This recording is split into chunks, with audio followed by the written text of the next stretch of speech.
147 of Jung at Harp. I'm Deborah Henson-Conant, and I'm here with Kathleen Wiley.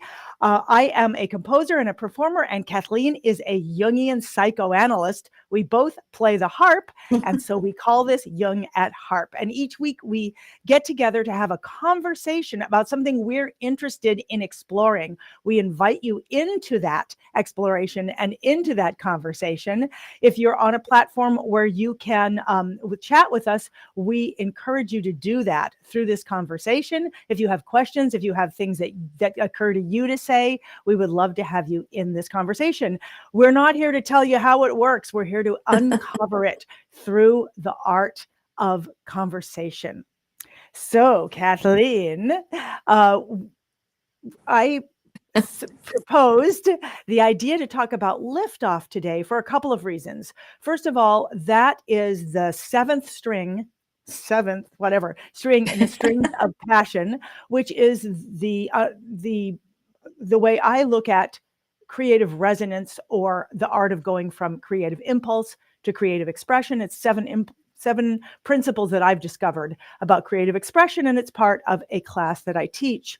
And I'm also, so we're on the module of liftoff, and I'm also exploring it in my own life. And as we discovered when we came up with the title for this 2 minutes ago, which was just going to be called the exhilaration of sharing yourself. And then as I was typing it, I was saying, actually, the exhilaration and terror of sharing your true self.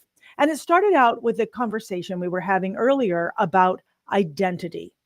And that with a coach that I'm working with, she's been saying to me, you're holding on to your identity, and that's holding you back. And it's time to let go of that identity so that you can step into the world without a particular part of my identity, or holding on to, no, this is who I am. I'm the person who can't quite finish, and all of that. So we're talking about, and I've become very clear that when I don't finish a project, or don't finish it completely, or finish it but don't happen to share it, that I am hiding, and I can now discern that I am doing that to protect myself, especially from certain conversations. I didn't say this before. Yes, there is a certain conversation that completely triggers me. Are you going to tell us what the conversation is? Certainly. The conversation goes like this. But that's not what you said, or, but that's not what you wrote, or how come, why did you do it this way? Or, so it's that particular conversation, and it just stops me. I fall apart. I was in a meeting yesterday where somebody said that, and I just fell apart, and I just become like a little 4-year-old. Yeah, it makes me think about Jung saying, if we're going to do the work with the unconscious, we have to be willing to be wrong, because what we say today, we say because this is what we know, and tomorrow, hopefully, we know more, so we may say something different. So that to do the work of consciousness means we always risk being wrong. And in a way, that is part of what blocks liftoff, isn't it? That it's hard sometimes to bring things to a completion because, did I say it just right? I mean, even writing the little blurb for our conversation this morning, it's like I found myself writing a sentence and deleting the sentence, writing it and deleting it, because again, my conversation goes, well, is it good enough? Is it interesting enough? Is it creative enough? Is it inviting enough? Whatever. But that these voices that negate and that call us up short somehow block liftoff. It's what we just discovered. It's really interesting, because I also, as you were speaking, and as I was really thinking about the context in which you and I talk, I realized that's the context in which I would also always like to have conversations. And yet I remember one of the things that happened yesterday is the person said, when I said, no, that's not exactly what I mean. And they were like, well, just tell me exactly what you mean, and that's what I'll do. And I'm like, whoa, I don't know. If I knew, it would be so easy. But the process of, especially if you have visionary tendencies, which means you see something or you experience the gesture of something before you can actually craft how you would do that, it only can happen through conversation, because it doesn't exist. If I knew how to say it, I wouldn't have had to have the conversation. Right. Right. Right. My mind is just circling about how what's unconscious for us is unconscious, which means we don't know it. So sometimes it sounds like what you're describing is you're giving expression to something creative that's just there for you, but you don't yet have consciousness of all of the nuances or technicalities of how you did it. And this person's wanting the technicalities of how you Yeah. did it. And you can only discover that by having them mirror back to you their understanding of it. I mean, Yeah. it Yes. And yeah, in a positive way. And if it yeah, comes back as a negative way, like, but that's not what you said, yeah, or, well, then it's not this, I completely freeze. Now that's not their fault. I mean, right. like I'm triggering back to childhood, but it also reminds me of two other things we talked about. One is that one of my mentors in college, I remember he stopped in the middle of a session one day and he said, "It's so interesting the way your brain works." He said, "You are thinking of this climactic moment of a piece. That's where the piece starts for you. And then you build up to that." Like I've Mhm. seen that over and over again.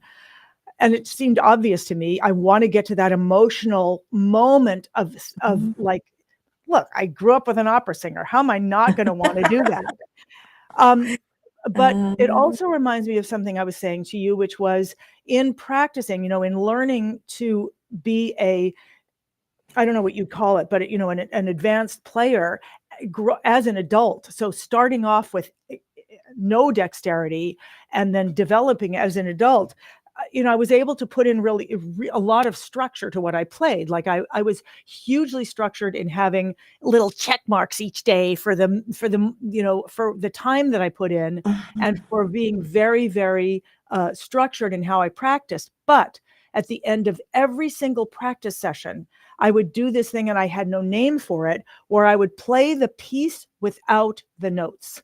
I mhm. mean, sometimes I would just play the gesture without the notes, but I would go in and play the piece. Like, okay, so here is Debussy Dances. It would go like this. I mean, and I would totally embody how I would play if I could play.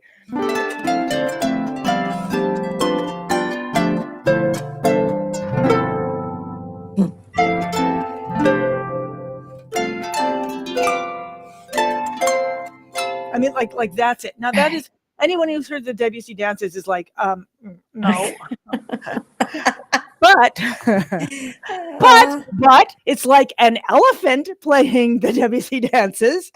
Um, but for me, I wanted, after such painstaking work, I wanted to experience what yeah. the point, the liftoff, the self-expression. Yeah, I'm thinking about how you were wanting to have the experience to help pull you forward in getting, quote, the right notes you need, Yes, yes. which is in a way, uh, gosh, because now we're going to have to, it feels like we've got to talk about different kinds of liftoff, because where we kind of started in our conversation off camera is what prevents liftoff from sharing it with the world. Whereas what you were doing with that practice is giving yourself the experience of liftoff with the Right, tune. right. And I wonder about how we might need to play privately with lift off Mm, before we can lift off and sharing the creative mhm, expression with the world.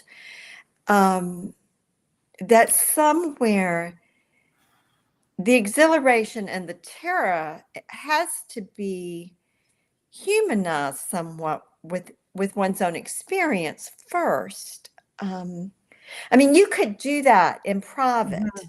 And I remember you also sharing a story when someone came in and saw you doing that and said, "What are you doing?"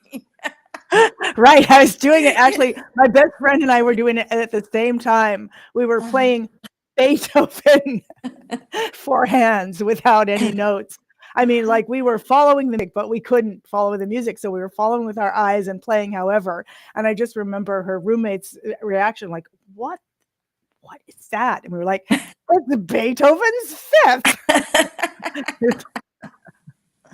I mean, Yeah. and that actually, I mean, I think it goes back to that same word, my word, noumenon. It goes Mhm. back to the thing in itself as separate from its specific physical existence in the world. And I Mhm. do think that this is part of liftoff, that as we develop liftoff, I mean, we were also talking about, I was talking about my anxiety, social media anxiety, because, you know, like to me, the way people do social media, it's like being able to talk to other people at high school, which I also wasn't able to do at junior high school. And I was saying, well, I could wouldn't it be great if I could just practice it one day? I would just like practice, go around, take pictures and videos of things in my house and make up posts about them and like post 500 in a day. And, you know, would that be social media suicide? Like, I mean, so Ah, the fear of playing this way in front of others. yeah. I mean, for me, I know it gets into the fear of not being good enough, of being somehow coming up short, right? That's it. It's somehow coming up Right. short. And you know, it's funny now that I'm saying that, I'm like, yes, I am going to go out and create social media suicide by gum. I know Yeah. there's something in me that's like, "Brr." Well, but I think what we're talking about is really important in all areas of our life and in just life in general, is that because we're talking about liftoff as a forward movement. It's like there's an organic urge or impulse to act in a certain way, to initiate an action, and then to move out with that, to move it out into the world. And we're looking at where is it, or we're circumambulating, where is it that happens naturally and what stops it from happening. Right. And so often what stops it from happening, maybe almost always, is some version of self-talk or feedback or questions or helpful constructive criticism that creates this sense of it's not good enough. Again, I'm coming up short here. This just isn't good enough. It's got to be more polished. It's got to be more Right. this or Right. that. Right. It reminds me of something yesterday. I was working with somebody on getting the entrainment, the connection with blues. And we were Mhm. talking about, and this is for someone who's a fairly new player as an adult. And I was saying, well, if you take this,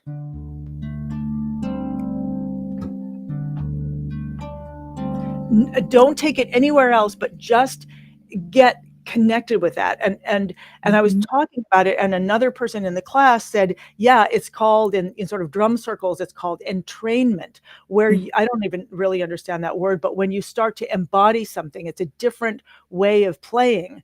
And it's a way of getting rhythm internally rather than in thinking about, okay, I'm going to do something interesting that's going to fascinate everybody. And I asked her, I said, look, I want you to just take this on as a meditation Mhm. practice Mhm. for 5 minutes a day, and then get back to me in a week. And what happens when you take it on as that? And immediately she was saying, you know, this is going to be hard because immediately I'm thinking about what that other people are going to say it's not enough. Yeah. I'm imagining somebody hearing me play that and it's like, well, where's the rest? And it's, you know, and I get it. And that's exactly what stops me when someone says, but that's not what you said, or but that's not what you wrote. Yeah.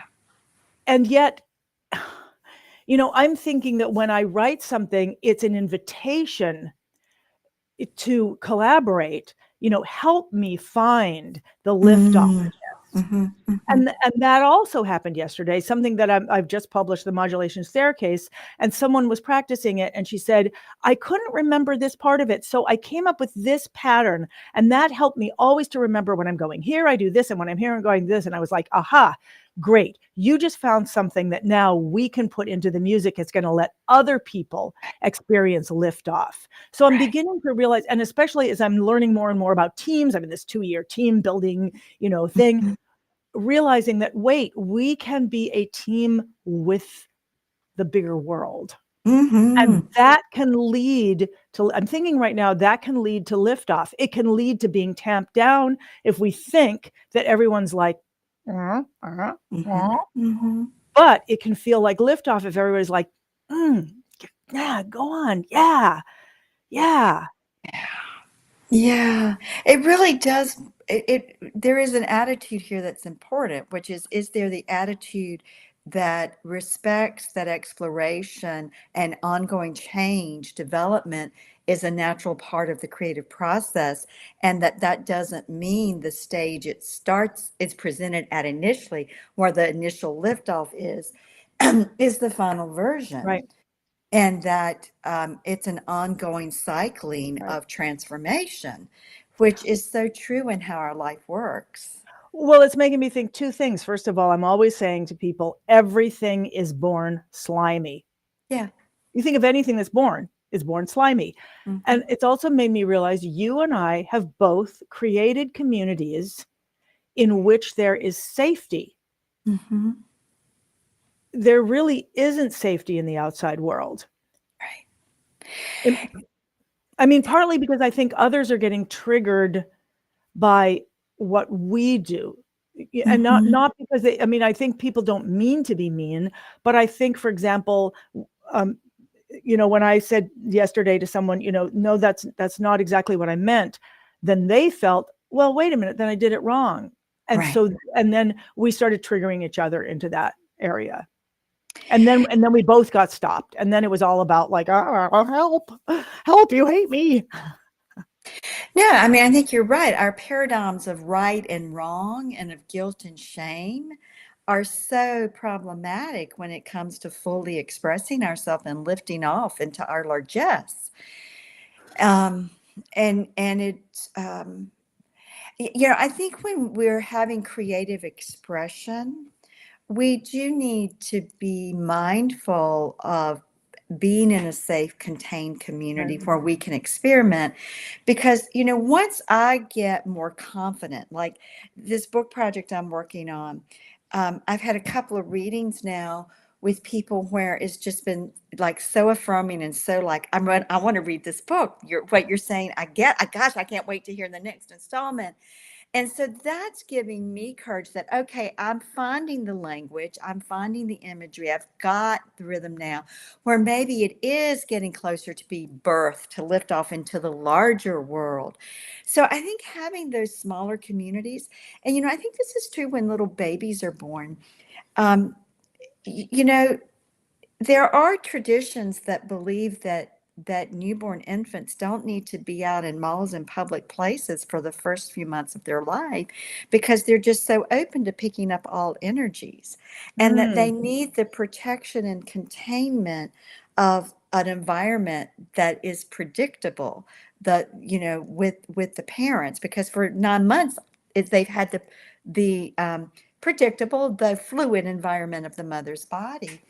And so to go out and get exposed, and in a way, it just occurs to me that our creative babies are like that. They need an insular community for the initial right, liftoff, the movement into right, the world.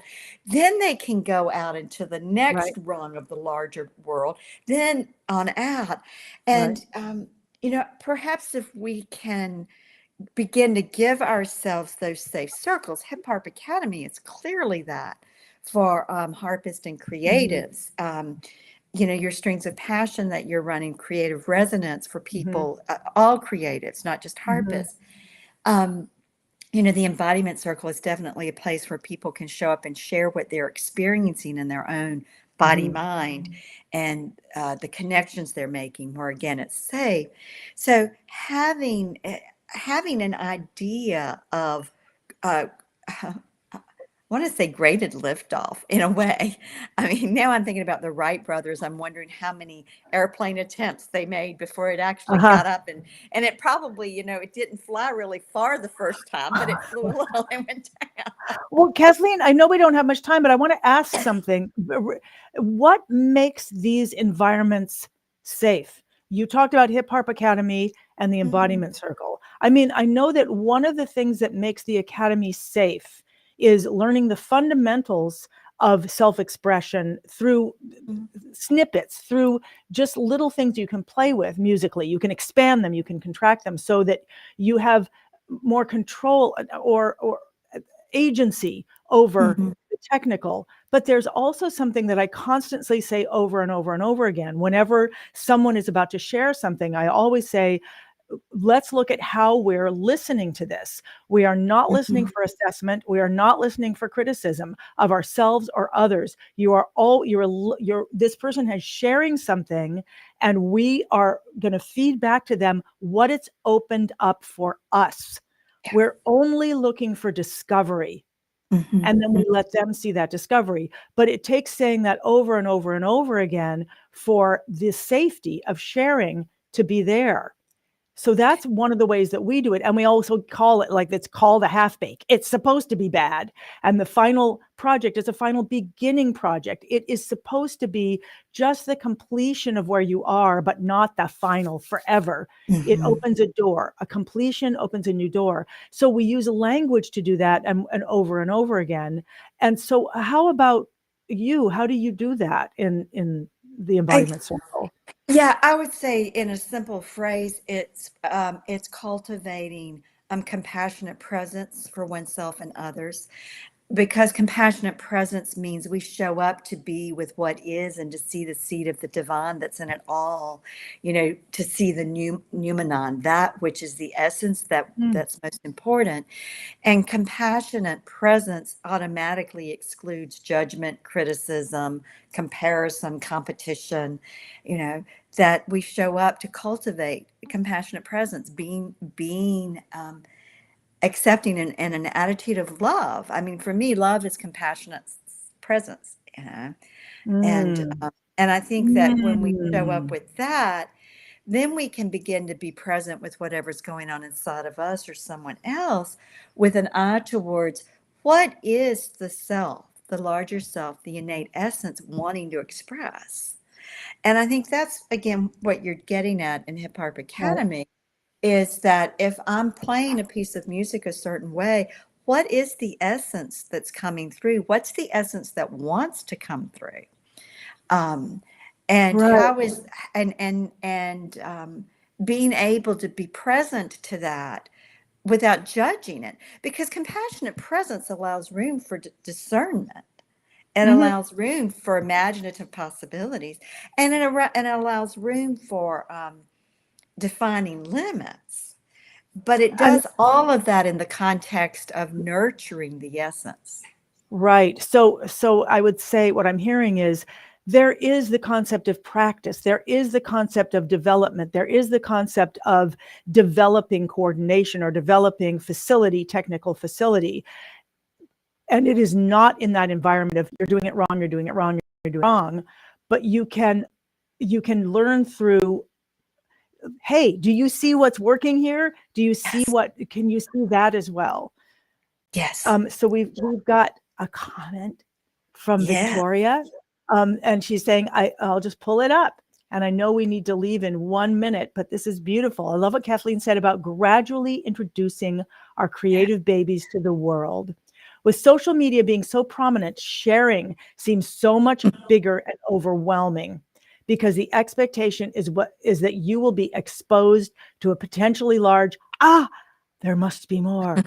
Oh, wait a minute. Oh, yes.